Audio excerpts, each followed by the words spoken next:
کہ جن کی قربانی جائز نہیں ہے، مثلا وہ جانور جس کا کانا پن ظاہر ہو اس کی قربانی جائز نہیں ہے،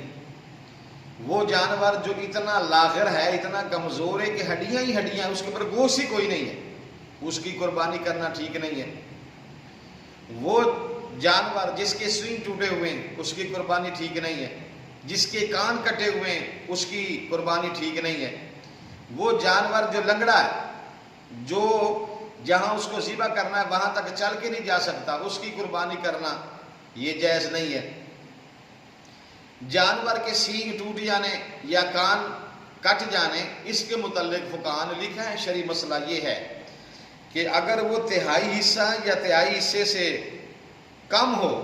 تو پھر تو اس کی قربانی جائز ہے، اور اگر تہائی حصے سے زیادہ کان کٹے ہوئے یا اس کا سینگ تہائی حصے سے زیادہ ٹوٹا ہوا ہے یا دم اس کی تہائی حصے سے زیادہ ٹوٹی ہوئی ہے، کٹی ہوئی ہے، تو پھر اس کی قربانی نہیں ہے۔ تہائی حصہ ہو، یہ مسئلہ ذہن میں رکھنا، یا تہائی حصے سے کم ہو